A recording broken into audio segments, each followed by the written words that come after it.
दोस्तों नमस्कार। हमने जो ये मुहिम शुरू की है एसएमई आईपीओ के एनालिसिस करने की, दोस्तों मैं आपको यहाँ बड़ा क्लियर कर दूं आज कि हमारा पर्पस केवल ये है कि ये इकोसिस्टम मजबूत रहे और साथ में जो रिटेल इन्वेस्टर्स हैं उनको अगर हम किसी भी तरह के लॉस होने से बचा सकें तो हम समझेंगे कि हमारी मुहिम जो है वो सफल हुई। दोस्तों आप बहुत सारे मुझे कमेंट भेज रहे हैं और आपके जो कमेंट्स हैं, कुछ कमेंट्स पढ़कर मुझे बहुत खुशी भी हो रही है क्योंकि आप इनको अप्रिशिएट कर रहे हैं। बहुत डिटेल्ड में आप बता रहे हैं कि क्या आपको अच्छा लगा।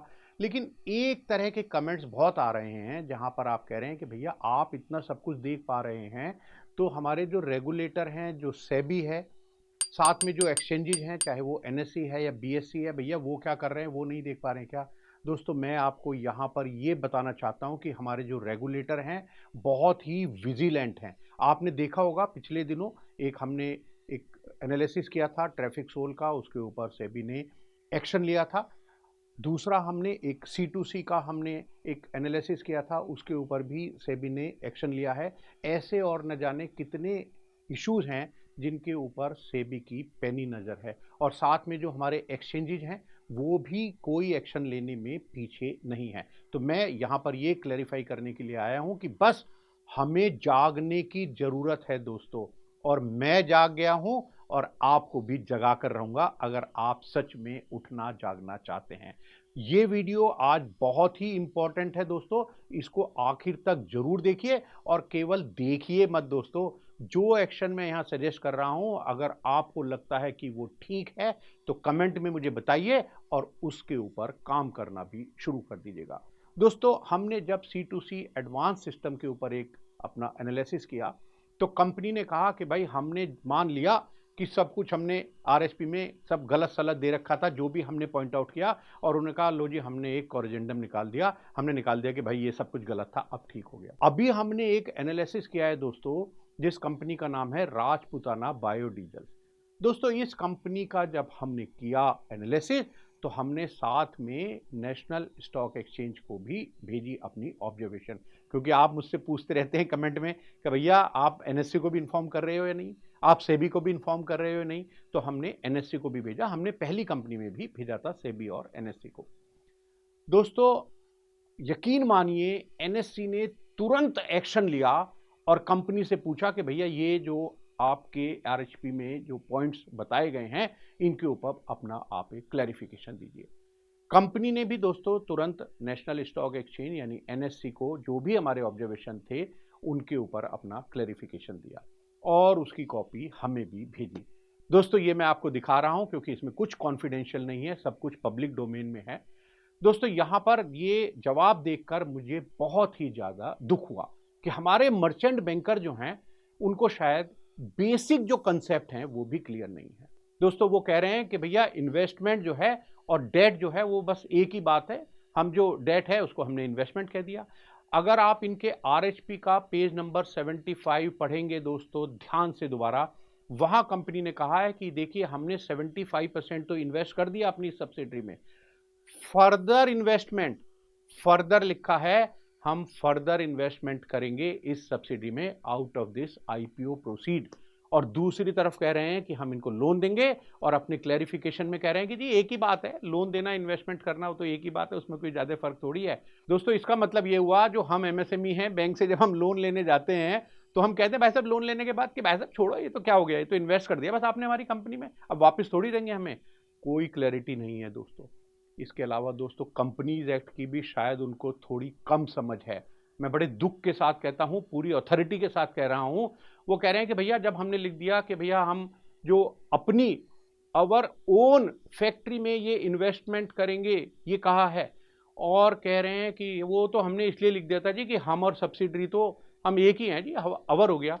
कंपनीज एक्ट में बड़ा क्लियर है, every company is a separate entity. भैया जोड़ के नहीं कह सकते दो कंपनी, ये भी हम तुम भी हम अपने में करें इन्वेस्टमेंट तो भी ठीक है, मशीन लें, और भैया सब्सिडरी में करें तब भी ठीक है।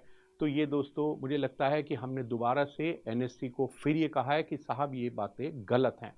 जो डॉक्यूमेंट्स थे जो दिखाई ही नहीं दे रहे थे उसके लिए तो दोस्तों इनका क्लैरिफिकेशन गजब का है।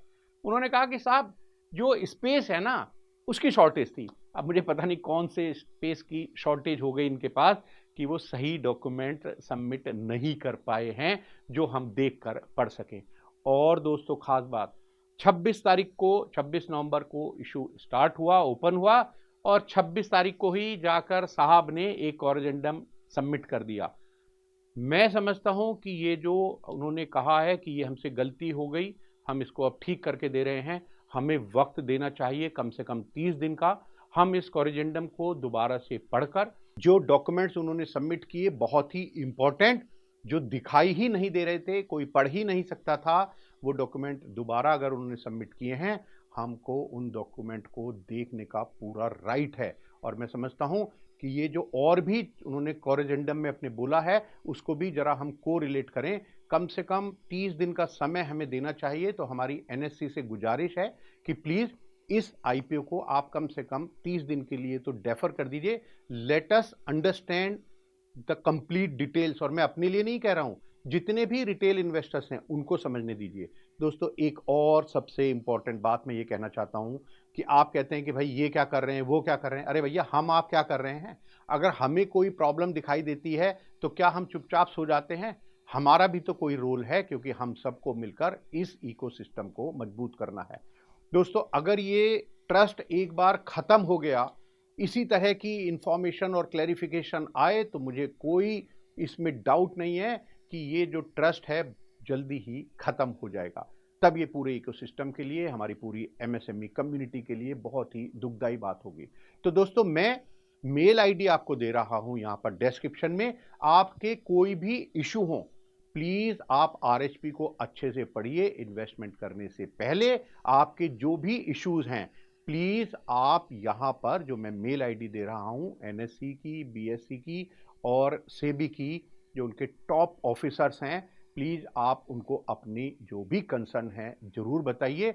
और मैं आपको यकीन दिलाता हूं उन सभी रेगुलेटर्स की तरफ से दोस्तों, क्योंकि मैंने खुद देखा है कि वो तुरंत आपके जो कंसर्न हैं उन पर एक्शन लेते हैं। हमारे जो रेगुलेटर्स हैं, जो हमारे एक्सचेंजेस हैं, बहुत ही विजिलेंट हैं और वो कंसर्न है कि भैया रिटेल इन्वेस्टर्स का 1 रुपए का भी लॉस हम होने नहीं देंगे।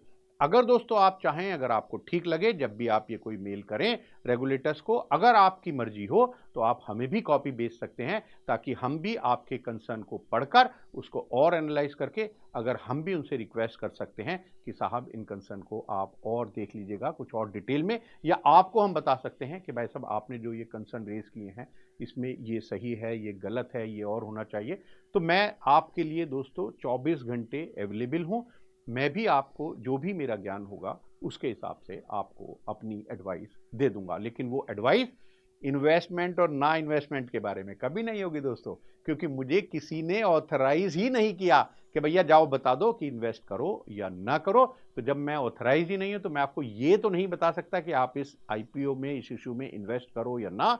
लेकिन जो भी कंसर्न होंगे उनके बारे में एनालाइज कर मैं आपको अपनी एडवाइस, और मेरी टीम जिसमें मैंने आपको बताया मिस्टर संदीप बिष्ट और मिस्टर प्रवीण कुमार जी हैं, उनकी मदद से आप तक पूरी जानकारी जरूर पहुंचाऊंगा। तो दोस्तों जागना है हमें, इस एसएमई आईपीओ के इकोसिस्टम को मजबूत करना है, ताकि जो अच्छी कंपनी है वो कहीं चूक न जाए अपना आईपीओ लाने के लिए, फंड्स की उनको कभी कोई प्रॉब्लम ना आए। तो प्लीज अगर इस जो मैं आपको बता रहा हूं कि राजपूताना बायोडीजल में भी अगर आपके कोई कंसर्न है, तो प्लीज उसमें या और भी किसी कंपनी में जब भी आपको कुछ लगे, प्लीज आप मेल कीजिएगा और अपनी बात पहुंचाइए रेगुलेटर्स तक।